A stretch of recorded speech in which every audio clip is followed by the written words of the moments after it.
Please ভিডিওটা কেউ skip করবেন না। দেখুন কত সুন্দর এই পেট্রোল পাম্পের ব্যবহার, যে মানুষ হয়ে মানুষের জন্য কতটা দয়া।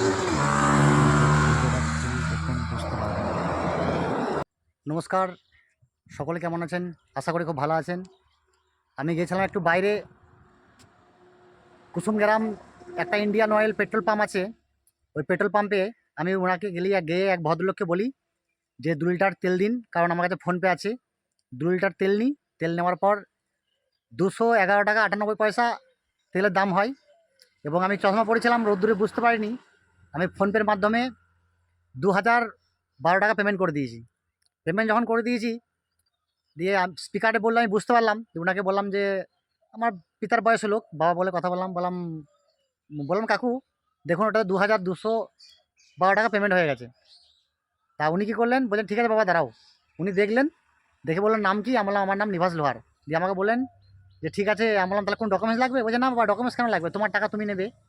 টাকাটা কুইক মুহূর্তে ফেরত দিয়ে দিলেন। Kusumgram Indian oil petrol pump, আমি ভিডিওটা দিয়ে দেবো পেট্রোল পাম্পের। তা দেখুন মানুষ কতটাই ভালো।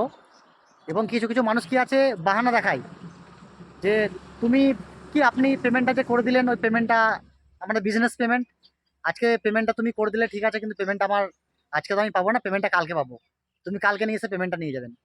এরকম মানুষকে হ্যারাসমেন্ট করতে নেই। কারণ হচ্ছে মানুষ কেউ বাইরে গেছে, মানছি ভুলটা হয়ে গেছে, কিন্তু মানুষ তো বাইরে গেছে। মানুষের সবসময় মানুষের হাতে টাকা পয়সা না থাকতে পারে। কিন্তু কিছু কিছু মানুষ কী করে, বাহানা দেখায় যে আজকে মালিক নেই, তুমি কালকে এসো, কালকে টাকাটা নেবে। কারণ মুচিপাড়াতে আমার একটা দোকান এরকম হয়েছিল। আমি একটা মাল কিনে মুচিপাড়াতে 1200 কত টাকা দিয়ে, মানে আমার মেশিনের একটা প্রোডাক্টটা ওনাকে দেখাই যে এই প্রোডাক্টটা আমার লাগবে। উনি কিন্তু আমাকে দেন, আমি একটা স্যাম্পেল নিয়ে গেছিলাম, কিন্তু প্রোডাক্টটা পরে ওইটার সঙ্গে ম্যাচ হয়নি।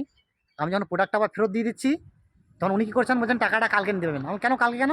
বলছেন না, টাকাটা আজকে দিতে পারবো না, এটা বিজনেস পেমেন্ট হয়ে গেছে, টাকাটা কালকে ঢুকবে, তারপরে কি মালিক নেই। আমার না না, ওসব কথা শুনবো না। আমি কি বাইরে থেকে এসেছি নাকি আপনি এরকম কথা বলছেন আমাকে? আমি পাকিস্তান থেকে এসেছি, আমি এখানকার ছেলে, হবে না, আমাকে টাকাটা দিতে হবে। দিয়ে বলছেন তাহলে এক কাজ করো, 400 টাকা কেটে নেবো। আমি বললাম 1200 টাকা পেমেন্ট করেছি আমি, 12 দেবেন? তাই এবার হয় নাকি? দিয়ে আপনার ওনার সঙ্গে দুটো কথা বলে তারপরে কিন্তু উনি টাকাটা ফেরত দেন। আর সকলকে বলবো, এই যে ইন্ডিয়ান অয়েল স্টাফ দেখলাম কুসুম গ্রামে, সত্যি করে খুবই ভালো, মন ছুঁয়ে গেল। কারণ প্রত্যেকটা মানুষের এরকমই ব্যবহার ভালো।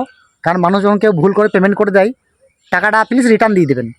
কারণ হ্যাঁ, দরকার হলে আপনি প্রুফ নিন, আধার কার্ড নিন, কি অন্য কোনো প্রুফ নিন, কিন্তু টাকাটা ফেরত দিয়ে দেবেন।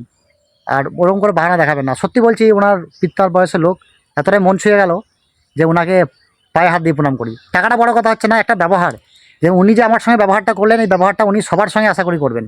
আমি কিন্তু কিছু বলিনি যে আমার এই দূরে বাড়ি, পরে বললাম যে আমার পানাগড় বাড়ি, এত দূর থেকে আমি এসেছি। উনি কি বললেন যে হ্যাঁ বাবা, তোমার যেখানেই বাড়ি হোক, তোমার টাকা তুমি তো নেবে। তা সত্যি বলছি, খুব ভালো লাগলো কাকু, আপনাকে আমার তরফ থেকে আপনাকে প্রণাম। এবং ইন্ডিয়ান অয়েলের স্টাফকে আমার তরফ থেকে অনেক অনেক ভালোবাসা এবং প্রণাম। এবং আপনাদের যদি ভিডিওটা একটু ভালো লাগে, প্লিজ একটু করে শেয়ার করবেন।